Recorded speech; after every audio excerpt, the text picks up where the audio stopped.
Already ಎಲ್ಲ packing ಆಗಿ ರೆಡಿಯಾಗಿದ್ದೀವಿ. ಎಷ್ಟು ಮಾಡಿದರೂ ಲಾಸ್ಟ್ ಹೋಗೋ ಮೂಮೆಂಟ್ ತನಕ ನಮ್ಮದು ಮುಗಿಯಲ್ಲ. ಏನಾದರೂ ಒಂದು ವಸ್ತುನ ಮಿಸ್ ಮಾಡ್ಕೊಂಡಿರ್ತೀವಿ ಖಂಡಿತವಾಗ್ಲೂ. ನಾವೀಗ ಹೊರಟಿರೋದು ಬೆಂಗಳೂರು ಏರ್ಪೋರ್ಟಿಗೆ. ರಾತ್ರಿ ಸುಮಾರು 9 ಗಂಟೆ. ನಾವು ಕ್ಯಾಬ್ ಡ್ರೈವರು ಅಂದರು, ಯಾಕಂದರೆ ಮಳೆ ಎಲ್ಲ ಬಂದರೆ ಸ್ವಲ್ಪ ಟ್ರಾಫಿಕ್ ಜಾಮ್ ಆಗುತ್ತೆ, ನಿಮಗೆ ಬೇಗ ಸ್ವಲ್ಪ ಹೋದರೆ ಬೆಟರ್ ಅಂತ ಅಂದ್ಕೊಂಡು. ಹಾಗೆ ನಾವು 1 ಗಂಟೆ ಆಗಿದೆ ಏರ್ಪೋರ್ಟ್ ತಲುಪಿದಾಗ. ಒಂದು ಹೊಸ ಅನುಭವ. ನಾವು ಇದುವರೆಗೂ ಏರ್ಪೋರ್ಟ್ ನೋಡಿರಲಿಲ್ಲ. ಹೊರಗಡೆಯಿಂದ ನೋಡಿದಾಗಲೇ ನಮಗೆ ಇಷ್ಟೊಂದು ಖುಷಿ ಆಯಿತು. ಇನ್ನು ಒಳಗಡೆ ಹೇಗಿದೆ ಅನ್ನೋದೊಂದು ಕುತೂಹಲ ಇತ್ತು. ನಮಸ್ತೆ, ನಾನು ದೇವಕಿ. ಇದು ನಮ್ಮ ಫಸ್ಟ್ ವಿಮಾನ ಪ್ರಯಾಣ. ಸೊ ನಾವು ಎಲ್ಲಿಗೆ ಹೋಗ್ತಾ ಇದ್ದೀವಿ ಅಂತಂದರೆ, ಇವತ್ತು ನಮಗೆ ಎರಡೆರಡು ಸರ್ಪ್ರೈಸ್ ಇದೆ. ಏನಪ್ಪ ಅಂತಂದರೆ, ಒಂದು ಫ್ಲೈಟಿಗೆ ಫಸ್ಟ್ ಟೈಮ್ ಅಲ್ವಾ, ಒಂದು ಫ್ಲೈಟ್ ನಮ್ಮದು. ಇನ್ನೊಂದು ನೆಕ್ಸ್ಟ್ ಸಸ್ಪೆನ್ಸ್ ಆಗಿ ಹೇಳ್ತೀನಿ, ಎರಡೂ ನಮಗೆ ನಾವು ಫಸ್ಟ್ ಅನುಭವ ಇದೆ. ಯಾಕಂದರೆ ನಾವು ಇದುವರೆಗೆ ವಿಮಾನ ಹತ್ತಿಲ್ಲ, ಕ್ರೂಸಲ್ಲೂ ಹೋಗಿಲ್ಲ. ಸೊ ಎರಡೆರಡು ಹೊಸ ಅನುಭವಗಳು. ಎಕ್ಸೈಟ್ಮೆಂಟು ಇದೆ ನಮಗೆ, ಕ್ಯೂರಿಯಾಸಿಟಿನೂ ಇದೆ, ಆಮೇಲೆ ಭಯನೂ ಇದೆ. ಹೊರಡುವ 2-3 ದಿನದಿಂದಲೇ ನಮಗೆ ಏನೋ ಒಂಥರ ಗಾಬರಿ, ಕಸಿವಿಸಿ, ಆತಂಕ. ಪ್ಯಾಕಿಂಗ್ ಮಾಡುವಾಗಲೂ ಅಷ್ಟೇ, ಏನು ಬೇಕು ಏನು ಬೇಡ. ಎಷ್ಟು ಕಡಿಮೆ ಅಂತಂದ್ರೂ ಲಗೇಜ್ಗಳೆಲ್ಲ ಇಷ್ಟೊಂದು ಆಗಿದೆ, ಒಂದೊಂದು ಐಟಮ್ ಅಂತ ಅಂದ್ಕೊಂಡು. ಹಾಗಾದರೂ ಏನು ಬೇಕು ಏನು ಬೇಡ ಅಂತ ಅಂದ್ಕೊಂಡು ಆಮೇಲೆ ಅಲ್ಲಿ ಹೋದ್ಮೇಲೆ ಗೊತ್ತಾಗುತ್ತೆ, ಏನೋ ಅಯ್ಯೋ ಇದು ತರಬಾರ್ದಾಗಿತ್ತೇನೋ ಅಥವಾ ಇದು ತರಬೇಕಾಗಿತ್ತೇನೋ ಅಂತ ಅಂದ್ಕೊಂಡು. ನಮ್ಮದು ಹೊರಡೋ ಪ್ಲ್ಯಾನ್ ಸಡನ್ನೇ ಆಗಿರೋದ್ರಿಂದ, ಅಂದರೆ 1 ವಾರದ ಅಲ್ಲಿ ನಾವೆಲ್ಲ ನಮ್ಮದು ಪ್ಯಾಕಿಂಗ್ ಎಲ್ಲ ಮಾಡ್ಕೋಬೇಕಾಗಿತ್ತು. ಒಟ್ಟಿನಲ್ಲಿ ಹರಿಬರಿನೇ ಆಗಿತ್ತು. ನಮಗೆ ಏರ್ಪೋರ್ಟು ಇದು ಮೊದಲ ಸಲ ನೋಡುವಾಗ ನಮಗೆ ಅದೊಂದು ಮಾಯಾಲೋಕ ಅಂತಲೇ ಅನಿಸ್ತಾ ಇತ್ತು. ಯಾಕಂದರೆ ಎಲ್ಲಿ ನೋಡಿದರೂ ಲೈಟಿಂದ ಜಗಮಗ ಅನಿಸ್ತಾ ಇದ್ದದ್ದು. ರಾತ್ರಿನ ಹಗಲ ಏನೂ ವ್ಯತ್ಯಾಸನೇ ಗೊತ್ತಾಗ್ತಿರ್ಲಿಲ್ಲ. ಏರ್ಪೋರ್ಟ್ ಹೊರಗಡೆನೇ ಇಷ್ಟೊಂದು ಚೆನ್ನಾಗಿದೆ, ಇನ್ನು ಒಳಗಡೆ ಯಾವ ಥರ ಇದೆ ಅಂತ ನಮಗೂ ಒಂದು ನೋಡುವಂತಹ ಕುತೂಹಲ ಇತ್ತು. ನಿದ್ದೆ ಎಲ್ಲ ಹಾರೋಗಿತ್ತು. ನಿತ್ಯ ಓಡಾಡೋರಿಗೆ ಏನು ಅನಿಸ್ಲಿಲ್ಲ ಅಂದ್ರೂ ನಮ್ಮಂಥವರು ಫಸ್ಟ್ ಟೈಮ್ ಹೋಗೋರಿಗೆ ಇದೊಂದು ಹೊಸತನ ಅಂತಲೇ ಹೇಳ್ಬೋದಾಗಿತ್ತು. ಪ್ರತಿಯೊಂದು ಮೂಲೆನೂ ಹೋಗಿ ಎಲ್ಲ ನೋಡ್ತಾ ಇದ್ವಿ ನಾವು. ಹಾಗೆಯೇ ಹೋಗೋರು ಬರೋರು ಎಲ್ಲ ಬ್ಯುಸಿಯಾಗಿತ್ತು. ರಾತ್ರಿನೇ ಇಷ್ಟು ಬ್ಯುಸಿಯಾಗಿರುತ್ತೆ, ಇನ್ನು ಹಗಲೊತ್ತಲ್ಲಿ ಇನ್ನೂ ಜನ ಜಾಸ್ತಿ ಇರ್ಬೋದು ಅಂತ ಅಂದ್ಕೊಂಡಿದ್ವಿ. ಇಲ್ಲಿ ಪ್ರೆಸ್ ಮಾಡಿದ್ರೆ ನೀರು ಬರುತ್ತೆ. Pure water.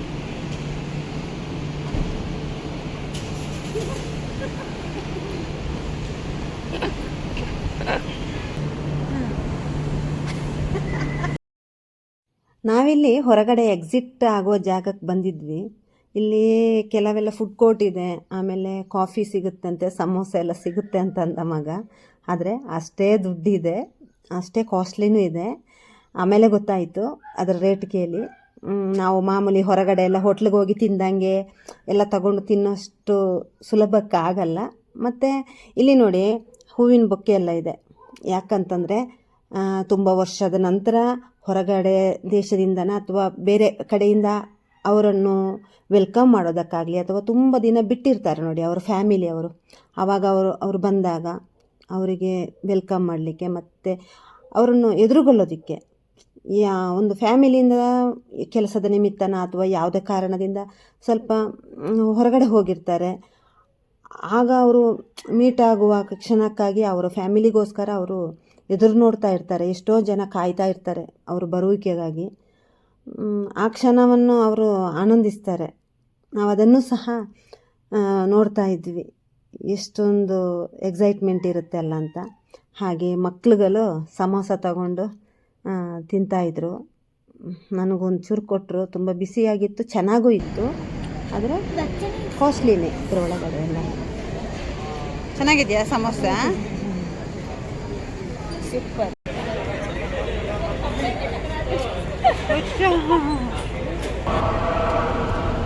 ನಾವಿನ್ನು ಒಳಗಡೆ ಹೋಗೋದಕ್ಕೆ ಆಧಾರ್ ಎಲ್ಲ ತಗೊಂಡು, ಆಧಾರ್ ಮತ್ತು ಪಾಸ್ಪೋರ್ಟ್ ಎಲ್ಲ ತಗೊಂಡು ರೆಡಿ ಮಾಡ್ತಾ ಇದ್ದೇವೆ. ಅಲ್ಲೆಲ್ಲ ಏನೇನು ಪ್ರೊಸೀಜರ್ ಇದೆ ಅಂತ ನಮಗೆ ಗೊತ್ತಿಲ್ಲ. ಆಧಾರ್ ಮಾತ್ರ, ಆಧಾರ್ ಪಾಸ್ಪೋರ್ಟ್ ಗೊತ್ತಿಲ್ಲ. ಇವತ್ತು ಸೀಲ್ ಬೀಳುತ್ತೆ, ಇದಕ್ಕೆ ಇಲ್ಲಲ್ಲ. ಇದು ಇಂಟರ್ನ್ಯಾಷನಲ್ ಟ್ರಾವೆಲ್ ಆದರೆ ಮಾತ್ರ ಸೀಲ್ ಬೀಳುತ್ತೆ. ನನ್ನ ಪಾಸ್ಪೋರ್ಟ್ ಖಾಲಿ ಪೇಜಲ್ಲಿದೆ. ಸೀಲ್ ಬೀಳುತ್ತೆ, ನೋಡಬೇಕು ಯಾವಾಗ ಸೀಲ್ ಬೀಳುತ್ತೆ ಅಂತ.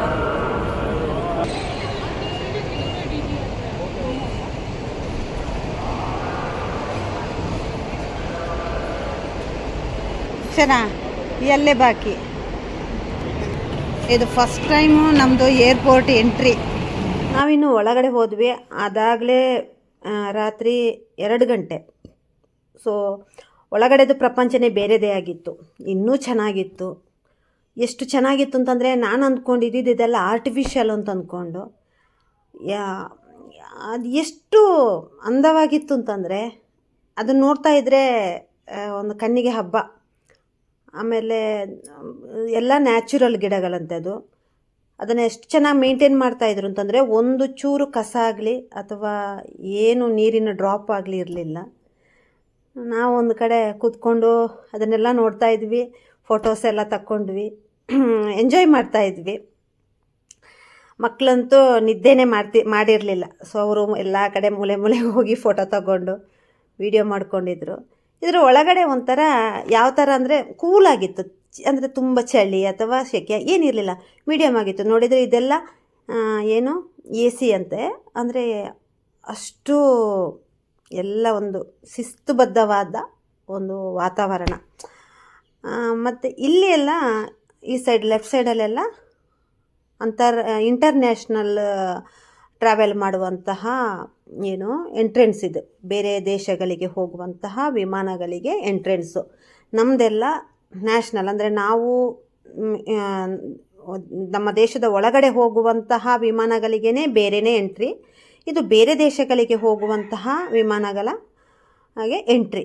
ಹಾಗಾಗಿ ಎಲ್ಲನೂ ನಮಗೆ ಅಚ್ಚುಕಟ್ಟಾಗಿ ಗೊತ್ತಿಲ್ಲ ಅಂದರೂ ಯಾರಾದರೂ ಅಲ್ಲಿ ತಿಳಿಸ್ತಾರೆ, ಮತ್ತು ಡಿಸ್ಪ್ಲೇ ಆಗ್ತಾ ಇರ್ತದೆ. ಹಾಗೆಯೇ ಈಗ ನಮಗೆ ರೈಲ್ವೆ ಸ್ಟೇಷನಿಗೆ ಅಥವಾ ಬಸ್ ಸ್ಟ್ಯಾಂಡಿಗೆಲ್ಲ ಹೋದಾಗ ಅಲ್ಲಿ ಡಿಸ್ಪ್ಲೇ ಇರ್ತದೆ ನೋಡಿ, ಇಂಥ ಬಸ್ಸು ಇಂಥ ಕಡೆ ಹೋಗುತ್ತೆ, ಈ ರೈಲು ಇಷ್ಟೊತ್ತಿಗೆ ಬರುತ್ತೆ ಅಥವಾ ಕ್ಯಾನ್ಸಲ್ ಆಗಿದೆ ಅಂತ ಅಂದ್ಕೊಂಡು ಸೇಮ್ ಅದೇ ಥರ ಇಲ್ಲೂ ಫ್ಲೈಟು ಎಲ್ಲಿಗೆ ಹೋಗುವಂಥ ಫ್ಲೈಟು ಎಷ್ಟು ಗಂಟೆಗೆ ಬರುತ್ತೆ, ಎಷ್ಟು ಗಂಟೆಗೆ ಹೊರಡುತ್ತೆ, ಆಮೇಲೆ ಯಾವುದು ಕ್ಯಾನ್ಸಲ್ ಆಗಿದೆ ಎಲ್ಲನೂ ನೀಟಾಗಿ ಅಲ್ಲಿ ಡಿಸ್ಪ್ಲೇ ಆಗ್ತಾ ಇತ್ತು.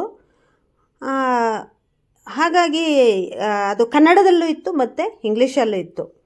ಯಾರೇ ಗೊತ್ತಿಲ್ಲದವರು ಹೋಗಿ ಪ್ರಯಾಣ ಮಾಡ್ಬೋದು ನಮ್ಮ ಬೆಂಗಳೂರು ಏರ್ಪೋರ್ಟಿಂದ. ವಿಮಾನದಿಂದ ಬಂದಿಳಿದವರು ಅವರ ಲಗೇಜನ್ನೆಲ್ಲ ಹೊರಗಡೆ ಈ ಟ್ರಾಲಿಲಿ ತಗೊಂಡೋಗಿರ್ತಾರೆ. ಮತ್ತೆ ಪುನಃ ಅದನ್ನೆಲ್ಲ ಜೋಡಿಸಿ ಎಲ್ಲ ತಂದು ಮತ್ತೆ ಪುನಃ ನೆಕ್ಸ್ಟ್ ಬರೋರಿಗೆ ಅಂತ ಜೋಡಿಸಿಟ್ಟಿರ್ತಾರೆ. ನಾವು ಅದನ್ನು ಸಹ ಸೂಕ್ಷ್ಮವಾಗಿ ಕೂತ್ಕೊಂಡು ಗಮನಿಸ್ತಾ ಇದ್ವಿ. ಎಲ್ಲನೂ ಅಷ್ಟು ಅಚ್ಚುಕಟ್ಟಾಗಿ ಮಾಡ್ತಾರೆ. ಆಮೇಲೆ ಬ್ಯಾಗ್ ಚೆಕ್ಕಿಂಗ್ ಅಂತ ಬಂದಾಗಲೇ ನಮಗೆ ಅಲ್ಲಿ ಮಜಾ ಇದ್ದಿದ್ದು ಏನಪ್ಪ ಅಂತಂದರೆ, ನಮ್ಮ ರೇಷ್ಮಾ ಕ್ಯಾಬಿನ್ ಲಗೇಜಲ್ಲಿ ಸೂಜಿ ದಾರ ಇಟ್ಟಿದ್ಲು. ಹೋಗ್ತಾ ಇದ್ದಾಗ ಅಲ್ಲಿ ಡಿಸ್ಪ್ಲೇ ಆಗ್ತಾಯಿತ್ತು ಯಾವುದೆಲ್ಲ ತಗೊಂಡು ಹೋಗಬಾರ್ದು ಅಂತ. ನಾವಲ್ಲಿ ಏನು ಮಾಡಿದ್ವಿ, ಅದರೊಳಗಡೆ ಇತ್ತಲ್ವ, ಇನ್ನದು ಪ್ರಾಬ್ಲಮ್ ಆಗುತ್ತೆ ಅಂತ ಮಗನಿಗೇನು ಹೇಳಿರಲಿಲ್ಲ. ನಾವೇನು ಮಾಡಿದ್ವಿ, ಏನಾಗುತ್ತೆ ಇನ್ನಪ್ಪ ಅಂತ ಅಂದ್ಕೊಂಡು ಅದನ್ನು ತೆಗೆದು ಇನ್ನೊಂದು ಬ್ಯಾಗಿಗೆಲ್ಲ ಹಾಕಿ ಸರ್ಕಸ್ ಎಲ್ಲ ಮಾಡಿದ್ವಿ. ಆಮೇಲೆ ಮಗ ಅಂದ, ಅದು ಏನು ದೊಡ್ಡ ಸಂಗತಿ ಅಲ್ಲ, ಏನಾದರೂ ಆ ಥರ ರಿಜೆಕ್ಟೆಡ್ ವಸ್ತು ಇದ್ದರೆ ಅದನ್ನು ತೆಗೆದು ಡಸ್ಟ್ಬಿನ್ನಿಗೆ ಹಾಕ್ತಾರೆ ಅಂತ. ಮಜಾ ಏನಂತಂದರೆ ರೇಷ್ಮಂದು ಮುಂದಾಲೋಚನೆ. ಎಲ್ಲಿಗೆ ಹೋದರೂ ಏನೇ ಆದರೂ ಎಲ್ಲ ವಸ್ತುಗಳು ಬೇಕು. ಅವಳು ತುಂಬ ಎಲ್ಲ ಥಿಂಕ್ ಮಾಡಿ ಇಂಥ ವಸ್ತುಗಳು ಬೇಕು, ಯಾವುದು ಸಣ್ಣ ಸಣ್ಣ ವಸ್ತುಗಳು. ನಮ್ಮನೆಯವರಂತೂ ಕೇಳ್ತಾಯಿದ್ರು, ಸೂಜಿ ದಾರನೂ ತಗೊಂಡಿದ್ಯಾ ಅಂತ ಅಂದ್ಕೊಂಡು. ಇನ್ ಕೇಸ್ ನಮಗೆ ಹೋದ ಕಡೆ ಬಟನ್ ಗಿಟನ್ ಹೋದರೆ ಬೇಕಾಗುತ್ತೆ ಅನ್ನೋ ಕಾರಣಕ್ಕೆ. ಅಲ್ಲೂ ನಮಗೆ ಚೆಕ್ಕಿಂಗಲ್ಲಿ ನಮ್ಮ ಬ್ಯಾಗ್ ಒಳಗಡೆ ಟಾಲ್ಕಮ್ ಪೌಡ್ರ್ ಇತ್ತು. ಆಮೇಲೆ ಬಾಟ್ಲಲ್ಲಿ ನೀರೆಲ್ಲ ಇಟ್ಕೊಂಡಿದ್ವಿ. ಆ ಟಾಲ್ಕಮ್ ಪೌಡ್ರ್ ತೆಗೆದು ಡಸ್ಟ್ಬಿನ್ನಿಗೆ ಹಾಕಿದರು. ಆಮೇಲೆ ನೀರನ್ನು ಕುಡಿದು ತೋರಿಸಿ, ಅಂದರೆ ಅದು ಮಕ್ಕಳಿಗೆ ಅಂತ ತಗೊಂಡಿದ್ದು ಬಿಸಿನೀರು ಅಂತಂದಿದ್ದಕ್ಕೆ ಅದನ್ನು ಕುಡಿದು ಒಂದು ಸಲ ತೋರಿಸಿ ಅಂತಂದರು. ಅಷ್ಟು ಚೆಕ್ಕಿಂಗ್ ಇತ್ತು. ನಮಗೆ ಮಾತ್ರ ಈ ಸೂಜಿ ವಿಚಾರ ಇದೆಯಲ್ಲ, ನಾವು ಯಾರಿಗೂ ಹೇಳಿರಲಿಲ್ಲ, ನಾನು ಮತ್ತು ಅವಳು. ಭಯ ನಮಗೆ, ಅಂದರೆ ಏನೋ ತಪ್ಪು ಮಾಡ್ತೀವೇನೋ ಅನ್ನೋದು. ಅದೇ ಆಮೇಲೆ ಗೊತ್ತಾಯಿತು ಅದೆಲ್ಲ ಸಿಲ್ಲಿ. ಒಂದು ವೇಳೆ ಆ ಥರ ಸಿಕ್ಕಿದ್ರು ಅದನ್ನು ಡಸ್ಟ್ಬಿನ್ನಿಗೆ ಹಾಕ್ತಾಯಿದ್ರು ಅಂತ ಅಂದ್ಕೊಂಡು. ಅದೊಂದು ನಮಗೆ ಇವಾಗಲೂ ನೆನೆಸ್ಕೊಂಡ್ರೆ ನಗು ಬರುತ್ತೆ. ಅದೊಂದು ಮೆಮೊರೇಬಲ್ ಏರ್ಪೋರ್ಟ್ ಒಳಗಡೆ ಸೂಜಿ ವಿಚಾರ. ನಂತರ ನಾವು ಕ್ಯಾಬಿನ್ ಒಳಗಡೆ ಅಂದರೆ ನಮ್ಮ ಜೊತೆ ನಾವು ಕ್ಯಾರಿ ಮಾಡುವಂತಹ ಬ್ಯಾಗನ್ನು ತಗೊಂಡು ಅಲ್ಲಿ ಅದರದ್ದು ಸ್ಕ್ಯಾನಿಂಗ್ ಮಾಡ್ತಾರೆ, ಚೆಕ್ ಮಾಡ್ತಾರೆ. ಇಲ್ಲಿ ಹೋಗುವಾಗಲೂ ಅಷ್ಟೇ ನೋಡಿ, ಇಂಟೀರಿಯಲ್ ಪ್ಲ್ಯಾಂಟ್ಸ್ಗಳು, ಮನಿ ಪ್ಲ್ಯಾಂಟ್ಗಳೆಲ್ಲ ಎಷ್ಟು ಚೆನ್ನಾಗಿ ಡೆಕೋರೇಟ್ ಮಾಡಿದ್ದಾರೆ ಅಂದರೆ ಅರೇಂಜ್ಮೆಂಟ್ ಅಂತೂ ಅಷ್ಟು ಚೆನ್ನಾಗಿತ್ತು. ಎಲ್ಲೂ ಅದನ್ನೇ ಅಂತೀನಲ್ವಾ, ಅದನ್ನೇ ನಿಂತ್ಕೊಂಡು ಇನ್ನೊಂದು 10 ನಿಮಿಷ ನೋಡುವಷ್ಟು ಚೆನ್ನಾಗಿ ಅರೇಂಜ್ಮೆಂಟ್ ಇತ್ತು, ಒಂಥರ ಆರ್ಡರಲ್ಲಿ. ಸೊ ಮುಂದೆ ಹೋದ್ವಿ. ಮುಂದೆ ಹೋಗಿ ಅಲ್ಲಿ ನಮ್ಮ ತಗೊಂಡೋಗಿರುವ ವಸ್ತುಗಳು, ವಾಚಿಂದ ಹಿಡಿದು ನಮ್ಮ ಪರ್ಸಿಂದ ಹಿಡಿದು ಎಲ್ಲನೂ ಅವರಿಗೆ ಸ್ಕ್ಯಾನಿಗೆ ಕಳಿಸ್ಬೇಕು. ಅವೇನು ಕೆಲವೊಂದು ಸತಿ ಬ್ಯಾಂಗಲ್ಸ್ ಸಹ ಬಿಚ್ಚಬೇಕಾಗತ್ತೆ, ಅಂದರೆ ಗೋಲ್ಡ್ ಬ್ಯಾಂಗಲ್ಸ್ ಏನಾದರೂ ಇದ್ದರೆ ಅದನ್ನು ಬಿಚ್ಚಬೇಕಾಗಿತ್ತಂತೆ, ರಿಂಗ್ ಎಲ್ಲನೂ. ಸೊ ಎಲ್ಲನೂ ಹಾಕಿ ಸ್ಕ್ಯಾನಿಂಗ್ ಕಳಿಸಿದ್ವಿ. ಆ ಸ್ಕ್ಯಾನ್ ಆಗಿ ಡೈರೆಕ್ಟ್ ಬಂದರೆ ಓಕೆ, ನೀರಲ್ಲ. ಅಲ್ಲಿ ಮತ್ತೆ ಪುನಃ ರೀಸ್ಕ್ಯಾನಿಂಗಿಗೆ ಪುನಃ ಅದನ್ನು ರಿಜೆಕ್ಟ್ ಮಾಡಿ ಒಳಗಡೆ ಕರ್ಕೋತಾರೆ. ನಮ್ಗೆ ಅಲ್ಲಿ ಎಡವಟ್ಟಾಗಿದ್ದು, ಅಂದರೆ ಎಡವಟ್ಟಂದರೆ ಏನಿಲ್ಲ, ಅಲ್ಲಿ ನಮ್ಮ ಟಾಲ್ಕಮ್ ಪೌಡ್ರ್ ಇತ್ತು ಮಕ್ಳದು, ಆಮೇಲೆ ನೀರಿಂದು ಬಾಟ್ಲ್ ಇತ್ತಲ್ವ, ಬಿಸಿನೀರು ತಗೊಂಡಿದ್ವಿ, ಅದೆಲ್ಲ ಏನಾಯಿತು, ಟಾಲ್ಕಮ್ ಪೌಡ್ರೆಲ್ಲ ಡಸ್ಟ್ಬಿನ್ಗೆ ಹಾಕಿದ್ದು. ಮತ್ತು ನಾವು ಎಲ್ಲ ಆದ ನಂತರ ಹೋಗಿ ರಿಲ್ಯಾಕ್ಸ್ ಮಾಡಿದ್ವಿ. ಅಲ್ಲೂ ಅಷ್ಟೇ ನೋಡಿ, ಗಿಡಗಳದ್ದು ಅರೇಂಜ್ಮೆಂಟ್ ಅಂತೂ ತುಂಬ ಚೆನ್ನಾಗಿತ್ತು. ಇನ್ನೂ ಟೈಮ್ ಇತ್ತು ನಮಗೆ, 5:30ಗೆ ಏನೋ ಇದ್ದಿದ್ದು ಫ್ಲೈಟು, ನಮ್ಗೆ ಇನ್ನೂ ಟೈಮ್ ಇತ್ತಲ್ಲಿ. ಸೊ ಸ್ವಲ್ಪ ಹೊತ್ತು ಅಲ್ಲಿ ಇಲ್ಲಿ ಅಡ್ಡಾಡಿದ್ವಿ. ಮತ್ತು ಅಲ್ಲಿ ಹೋಗ್ತಾ ಇದ್ದಾಗೇ ಅಷ್ಟೇ, ಒಳಗಡೆ ಶಾಪುಗಳಿದೆ, ಮತ್ತು ಫುಡ್ ಕೋರ್ಟ್ ಇದೆ, ಬಟ್ಟೆ ಶಾಪ್ ಇದೆ, ಎಲ್ಲನೂ ಇದೆ.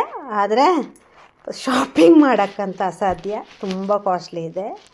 ಬಟ್ಟೆಗಳಾಗಲಿ ಪ್ರತಿಯೊಂದೂ ಅಷ್ಟೇ ಕಾಸ್ಟ್ಲಿನೇ. ಏನೇ ಇದ್ದರೂ ಎಮರ್ಜೆನ್ಸಿ ಅಂತ ಅಥವಾ ತಗೊಳ್ಳೋರು ಇರ್ತಾರೆ, ನಾವಂತೂ ಅದಕ್ಕೆಲ್ಲ ಕೈ ಹಾಕೋಕ್ಕೆ ಹೋಗಲಿಲ್ಲ.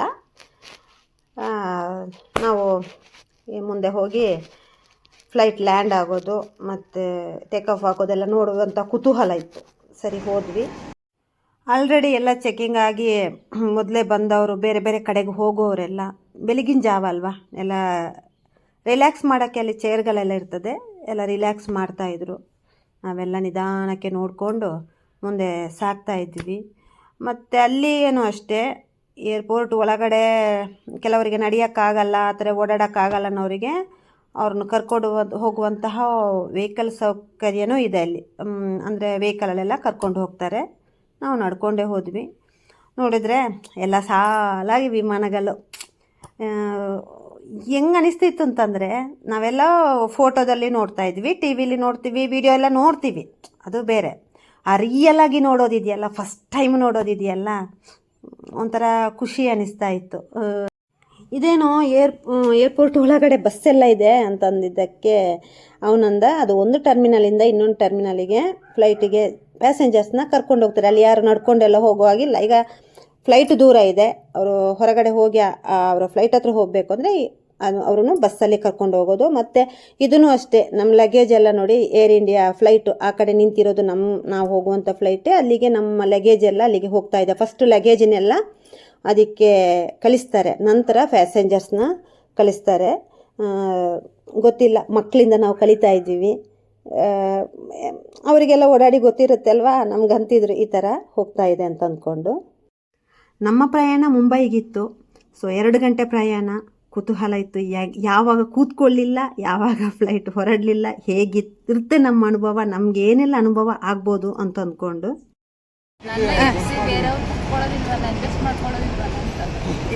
ಯಾರಿಗೆ ಚಿಂತೆ, ಯಾರಿಗೆ ಅಕ್ಷರ ಸೀಟಿಗೆ ಖರ್ಚು ಹಾಕೋಣ. ಮಕ್ಕಳಿಗೆ ಪಾಪ ಸುಸ್ತಾಗಿತ್ತು, ಒಂದು ಸ್ವಲ್ಪ ಹೊತ್ತು ರೆಸ್ಟ್ ಮಾಡಿದರು. ಇನ್ನೇನು ಹೊರಡೋದು ಅನೌನ್ಸ್ ಆದಾಗ ಒಂದು ಅರ್ಧ ಗಂಟೆಗೆ ಮೊದಲು ಎದ್ದು ಎಲ್ಲ ಫ್ರೆಶ್ ಆಗಿ ರೆಡಿ ಆದ್ವಿ. ಆ ವಾಶ್ರೂಮು ಅಷ್ಟೇ ಎಷ್ಟು ನೀಟ್ ಅಂತಂದರೆ ತುಂಬ ಚೆನ್ನಾಗಿದೆ. ನೆಕ್ಸ್ಟ್ ನಮ್ಮದು ವಿಮಾನ ಪ್ರಯಾಣ ಶುರುವಾಗುತ್ತೆ. ಅದರ ಅನುಭವ ಹೇಗಿತ್ತು, ನಾವು ಹೇಗೆಲ್ಲ ಎಂಜಾಯ್ ಮಾಡಿದ್ವಿ, ಏನೆಲ್ಲ ಆಯಿತು ಅಂತ ಅಂದ್ಕೊಂಡು ನೆಕ್ಸ್ಟ್ ವೀಡಿಯೋದಲ್ಲಿ ತಿಳಿಸ್ತೀನಿ. ಅದಾಗಲೇ ಬೆಳಿಗ್ಗೆ ಆಗ್ತಾ ಬರ್ತಾಯಿತ್ತು, ದೂರದಲ್ಲಿಂದ ಒಂದು ವಿಮಾನ ಲ್ಯಾಂಡ್ ಹಾಕಕ್ಕೆ ಬರ್ತಾಯಿತ್ತು. ಸೊ ನಾವು ಅಂದ್ಕೋತಾ ಇದ್ವಿ ನಮ್ಮ ವಿಮಾನವೂ ಹಿಂಗೆ ಹಾರುತ್ತೆ, ಹಿಂಗೆ ಲ್ಯಾಂಡ್ ಆಗುತ್ತೆ ಅಲ್ವಾ ಅಂತ ಅಂದ್ಕೊಂಡು ಹಾಗೇ ನಿಮಗೆ ಅನಿಸ್ಬೋದು ಇದೇನು ಹೊಸ ವಿಚಾರಣ ಅಂತ ಅಂದ್ಕೊಂಡು, ಹೌದು ನಮಗಿದು ಹೊಸದಾಗಿತ್ತು, ಹಾಗಾಗಿ ನಾನು ಇದನ್ನು ಶೇರ್ ಮಾಡ್ಕೋತಾ ಇದ್ದೀನಿ, ನಮ್ಮ ಖುಷಿ ವಿಚಾರ ಅಂತ ಅಂದ್ಕೊಂಡು. ವಿಡಿಯೋ ಇಷ್ಟ ಆದರೆ ಒಂದು ಲೈಕ್ ಮಾಡಿ. ನೆಕ್ಸ್ಟ್ ವಿಡಿಯೋದಲ್ಲಿ ನಾವು ಹೋದ ಅನುಭವ, ನಾವು ಎಲ್ಲಿಗೆಲ್ಲ ಹೋದ್ವಿ ಅಂತ ಅಂದ್ಕೊಂಡು ಡೀಟೇಲಾಗಿ ಒಂದೊಂದೇ ವಿಡಿಯೋ ಮಾಡಿ ಹಾಕ್ತೀನಿ. ವಿಡಿಯೋ ವೀಕ್ಷಿಸಿದ ನಿಮಗೆಲ್ರಿಗೂ ಧನ್ಯವಾದಗಳು.